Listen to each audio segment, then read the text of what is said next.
Day 124, Thursday, March 16, Leviticus 5 1-19 NKJV. If a person sins in hearing the utterance of an oath, and is a witness, whether he has seen or known of the matter, if he does not tell it, he bears guilt. Or if a person touches any unclean thing, whether it is the carcass of an unclean beast, or the carcass of unclean livestock, or the carcass of unclean creeping things, and he is unaware of it, he also shall be unclean and guilty. Or if he touches human uncleanness, whatever uncleanness with which a man may be defiled, and he is unaware of it, when he realizes it, then he shall be guilty. Or if a person swears, speaking thoughtlessly with his lips to do evil or to do good, whatever it is that a man may pronounce by an oath, and he is unaware of it, when he realizes it,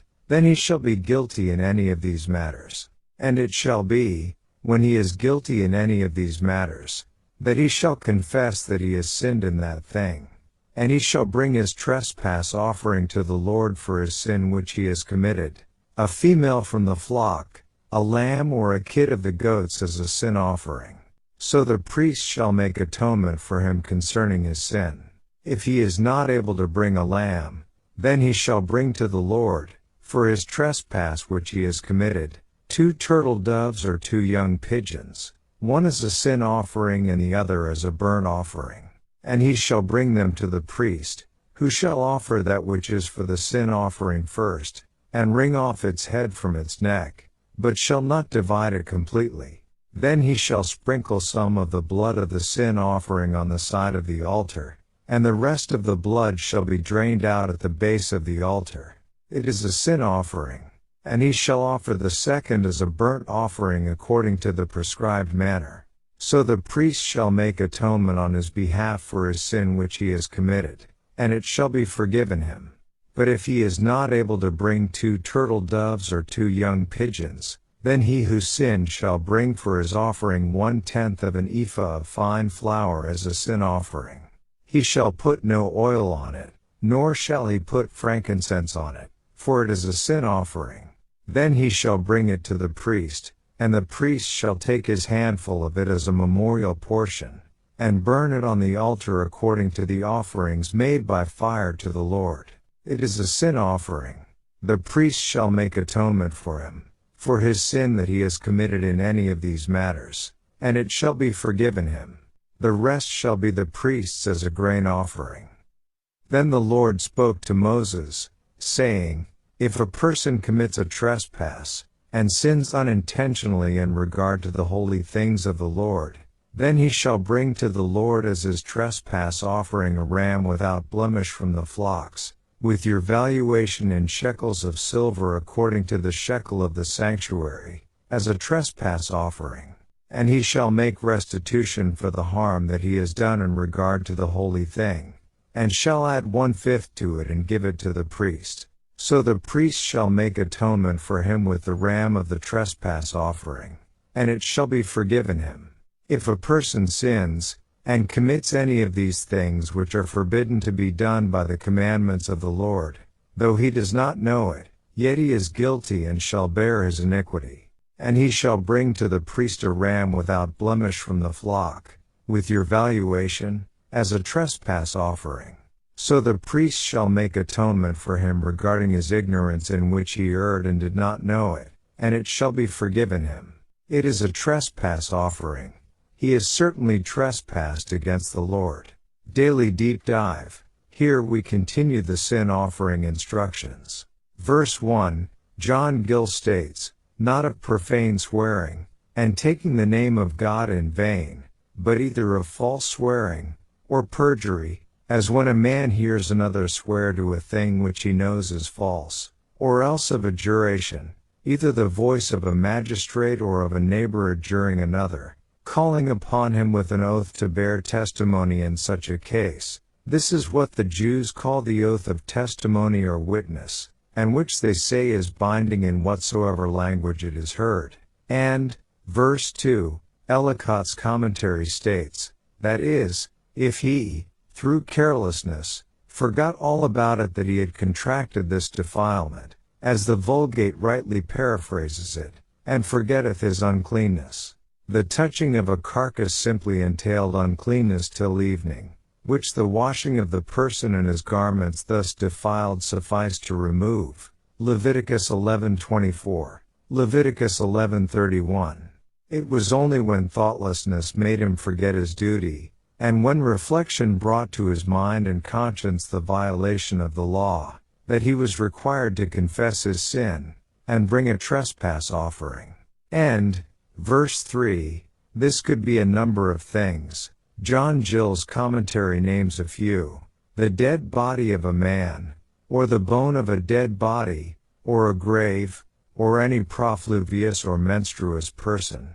Verse 4, Adam Clarke's commentary states, it is very likely that rash promises are here intended. For if a man vow to do an act that is evil, though it would be criminal to keep such an oath or vow, yet he is guilty because he made it, and therefore must offer the trespass offering. If he neglect to do the good he has vowed, he is guilty, and must in both cases confess his iniquity, and bring his trespass offering. Verse 7, again we see the principle that God meets people where they are financially and makes a way possible. John Gill's commentary states, he is not possessed of a lamb, nor able to purchase one. Verse 11, notice still, that there would be some who could not afford the lower amount for the 2 turtle doves/young pigeons. Would they be stuck in their sins before God? No. Here God meets the most impoverished of people. Several things stand out to me. First, oil and frankincense are not included, as both would add considerable expense to this sin offering for the poor. Next, the amount of grain here is brought out in John Gill's commentary as being days' worth of food. Worst case, someone could fast for 1 day in order to have enough to offer a sin offering. It's amazing to me the amount of grace bestowed by our Father in changing the sacrifice from a life to grain, while obviously not the preferred method, to make it possible for the poorest of all. Verse 14, we transition from the sin offering to the trespass offering. The UCG reading plan provides an overview of the trespass offering, as well as how it is distinguished from the general sin offering. Though the trespass offering is sometimes called a sin offering, compare Leviticus 5:6-9, there is a general distinction to be made between sin and trespass. Some have argued that sin is against God while trespass is against fellow man. But the Bible makes it clear that it is possible to commit trespass against God. Compare verses 15-19. What then is the difference between sin and trespass? Jukes explains, with our short-sightedness, our inability to see beyond the surface, we naturally look at what man does rather than at what he is. And while we are willing to allow that he does evil, we perhaps scarcely think that he is evil. But God judges what we are as well as what we do, our sin, the sin in us, as much as our trespasses. In his sight, sin in us, our evil nature, compare Romans 7, is as clearly seen as our trespasses, which are but the fruit of that nature. He needs not wait to see the fruit put forth. He knows the root is evil, and so will be the bootings. Thus in the sin offering no particular act of sin is mentioned, but a certain person is seen standing confessedly as a sinner. In the trespass offering certain acts are enumerated, and the person never appears. In the sin offering I see a person who needs atonement, offering an oblation for himself as a sinner.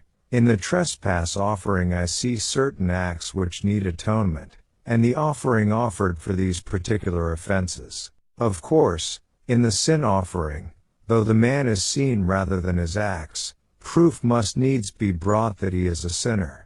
But let it be noticed that this is done, not by the enumeration of certain trespasses, but simply by a reference to the law, which, though no particular transgression is mentioned, is said to have been neglected or broken, pp.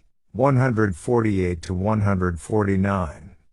Of course, there will be particular acts to show that the person is guilty of sin. Yet the sin offering does not atone for these specifically. It atones for sinful nature in general, which stands in rebellion against God. Compare Romans 8:7. In the trespass offering, on the other hand, it is exactly the reverse. We have nothing but one detail after another of particular wrongs and offenses, the first class being of wrongs done against God, the other of wrongs against our neighbor, pp. 149 to 150. The trespass offerings, then, are to atone for specific sinful acts. It is these specific acts of trespass that require restitution, as detailed in this section. And, verse 15, Ellicott's commentary brings out about this verse. The word used here for trespass is not the same which is so rendered in Leviticus 5:19, and from which the noun rendered in this very chapter by trespass offering, Leviticus 5:6-7, Leviticus 5:15-16, Leviticus 5:19, is derived. It literally denotes to cover, then to act covertly, to be faithless, especially in matters of a sacred covenant made either with God, Leviticus 26:40, Numbers 31:16, Deuteronomy 32:51, and c, or between husband and wife, Numbers 5:12, Numbers 5:27.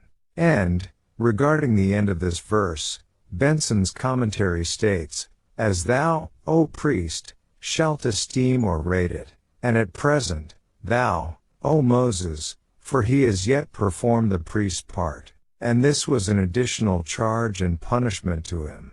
Besides the ram, he was to pay for the holy thing which he had withheld or abused, so many shekels of silver as the priest should esteem proportionable to it. And, verse 16, John Gill's commentary states, besides paying the whole damage, he was to give a fifth part of the whole to the priest, which was ordered to show the evil nature of the sin of sacrilege, though done ignorantly, and to make men careful and cautious of committing it. And,